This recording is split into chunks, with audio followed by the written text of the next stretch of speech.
আপনি ব্যাংক সহ অন্যান্য যে কোনো চাকরির পরীক্ষায় যান, ম্যাথ হচ্ছে ট্রাম্প কার্ড। অর্থাৎ ম্যাথের নম্বরটা যদি আপনি ক্যারি করতে পারেন, ফুল ক্যারি করতে পারেন, তাহলে আপনার চাকরি মোটামুটি অনেকাংশেই মোটামুটি নিশ্চিত হয়ে যায় আর কি। ঠিক আছে। আর ব্যাংকে তো কথাই নেই, কারণ ব্যাংকের প্রিলিমিনারিতে ম্যাথ থাকে 20-25টার মতো ম্যাথ থাকে, রিটেনে ম্যাথ থাকে, এবং দেখা যায় ম্যাথে যারা আগায় থাকে তারাই রিটেনে আগায় থাকে এবং তারাই হচ্ছে চাকরির প্রাপ্তির ক্ষেত্র আগায় থাকে। সো আপনি যদি ব্যাংক ম্যাথের প্রস্তুতি নিতে চান, তাহলে হচ্ছে আপনাকে একটু কৌশল অবলম্বন করতে হবে। সেটা কি? আমরা হচ্ছে আমাদের মানে বাংলাদেশের যে কারিকুলাম, এসএসসি ইন্টারমিডিয়েট, হ্যাঁ, তো এরা হচ্ছে আমরা হচ্ছে বাংলা ভার্সনে ম্যাথ করে অভ্যস্ত। হ্যাঁ, হ্যাঁ, ঠিক আছে। কলা কিনি, লেবু কিনি, হ্যাঁ, এক হালির কলার দাম এত, এক হালি লেবুর দাম কত, এগুলা কিনা অভ্যস্ত। চেয়ার টেবিলের দাম কত, এটা এগুলা কেন অভ্যস্ত। হ্যাঁ, বাট ব্যাংকের ম্যাথটা জানেন, এটা হচ্ছে ম্যাথ ওইগুলাই, বাট ভাষণটা হচ্ছে ইংরেজিতে। সো যেহেতু বাংলাদেশের প্রায় 98% স্টুডেন্টই ইংরেজিতে কাঁচা বা ম্যাথে কাঁচা, সো সো এই জন্য হচ্ছে ব্যাংকের প্রশ্ন দেখে সর্বপ্রথম একটু এরকম ঝাঁকি দেয় শরীর যে আল্লাহ এই কি, আমি তো এই ব্যাংকের যে ইংরেজি ম্যাথ, এটা তো আমি অনুবাদ করতেই বুঝতেছি না, তাহলে অঙ্ক সলভ করবো কখন? মানে এমনিতে তো ম্যাথে কাঁচা থাকেনি, হ্যাঁ, তারপরে হচ্ছে আমার প্রশ্নটা থাকে ইংরেজিতে, মানে এমনিই হচ্ছে পারতেছেন না, তারপর ইংরেজিতে হচ্ছে প্রশ্ন। তাহলে এটা হচ্ছে একদম মানে ওই বলে না, মানে মরার উপর খাড়ার ঘাড় মতো একটা অবস্থা। বাট আপনি যদি একটু টেকনিক মানে অ্যাপ্লাই করেন, তাহলে ব্যাংক ম্যাথ আপনার কাছে খুব মজা লাগবে। সেটা হচ্ছে কিরকম? যেহেতু আমরা বাংলা ভার্সনে ম্যাথ করে অভ্যস্ত, আমাদের 8, 9, 10 বা যখন আমরা স্কুল বা কলেজে পড়ছি, আমাদের ভাষণটা বাংলা ছিল। সো আপনি একদম স্টার্টিংয়ে হচ্ছে কি করবেন, বাংলাতে ম্যাথটা ভালো করে পড়বেন। ধরেন আপনি একটা অধ্যায় পড়লেন, লাইক হচ্ছে আপনি শতকরা অধ্যায়টা আপনি ধরলেন, হ্যাঁ, তাহলে শতকরা অধ্যায় কি করবেন?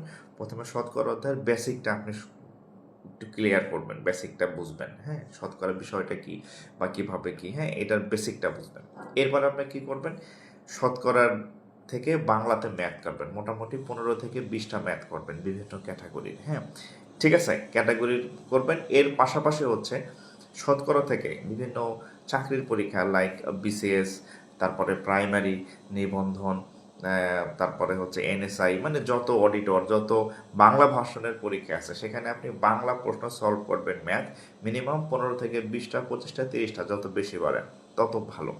আপনি যখন শতকরা অধ্যায়টা বেসিক শিখবেন, সাথে এরকম 20-30টা ম্যাথ করে ফেলবেন, তখন শতকরা অধ্যায়টা আপনার ব্রেনে ঢুকে যাবে। মানে শতকরার অধ্যায়ের যে মেকানিজম, এটা আপনার ব্রেনে ঢুকে গেছে অলরেডি।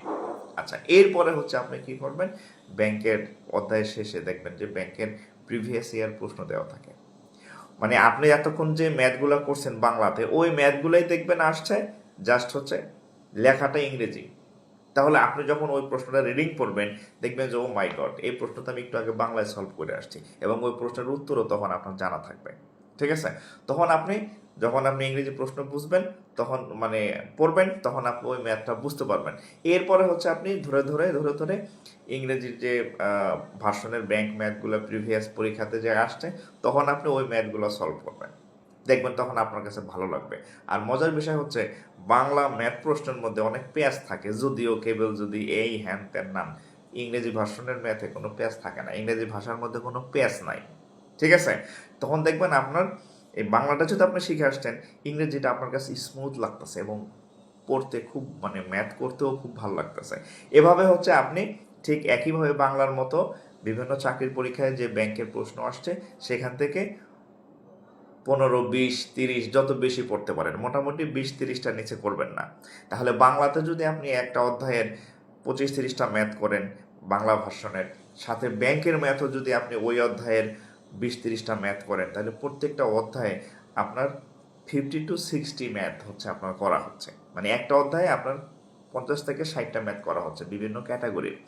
এভাবে যদি ধরেন আপনি 20টা অধ্যায় আছে, 20টা অধ্যায়ের যদি এভাবে ম্যাথ করতে থাকেন, ধরে ধরে প্রত্যেকটা অধ্যায় ঠিক একই ক্যাটাগরির, তাহলে মোটামুটি আপনার 1000 থেকে 1200 ম্যাথ আপনার পড়া হবে, করা হবে। এবং আপনি যদি এভাবে এই ম্যাথগুলা ধরে ধরে নোট করে ফেলা সাথে সাথে, এই নোট করে বারবার বারবার চর্চা করতে থাকেন, আমি আপনাকে ইনশিওর করে বলতে পারি যে আপনি শুধু ম্যাথ নিজে পারবেন না, আপনি আপনার বন্ধু বান্ধব তো দূরের কথা, আপনি ছাত্র পড়াইতে পারবেন। মানে এভাবে যদি আপনি টেকনিক্যালি করেন, এবং আপনি অন্যকেও পড়াইতে পারবেন। ঠিক আছে? সো এখন থেকে হচ্ছে ওই গতানুগতিক প্রশ্ন মুখস্থ করা না যে আমি 10টা 20টা ম্যাথ করলাম, আমি মানে চাকরিতে পাশ করে গেলাম, বিষয়টা এরকম না। মানে একদম ডিপলি একদম গোড়া থেকে হচ্ছে আপনাকে আসতে হবে। প্রথমে বেসিক, তারপরে বাংলা ম্যাথ ওই অধ্যায়ের, তারপরে হচ্ছে আপনি ইংরেজি ম্যাথ করতে যাবেন। শুরুতেই যদি আপনি ইংরেজি ম্যাথ করতে যাবেন দাঁত খুলে পড়ে যাবে গা। কেন? আপনি তো এমনিই হচ্ছে ম্যাথ পারেন না, তারপরে হচ্ছে আবার ম্যাথের প্রশ্নটা হচ্ছে ইংরেজিতে, দাঁত খুলে পড়ে যাবে, মনে করেন যে শেষ। বাট আপনি যদি শুরু থেকে বেসিকটা বাংলাতে বুঝবেন, এরপরে বাংলা ম্যাথ করবেন, এরপরে হচ্ছে আপনি ইংলিশ ভার্সনের ম্যাথ করবেন, তাইলে হচ্ছে আপনি পারবেন, মজা পাবেন। তাইলে হচ্ছে আপনি তো পারবেনই, সাথে অন্যরাও শেখাইতে পারবেন। আশা করি যদি আপনি এই টেকনিকগুলো অ্যাপ্লাই করে ব্যাংক ম্যাথের প্রস্তুতি নেন, আপনি অবশ্যই ভালো করবেন। ধন্যবাদ।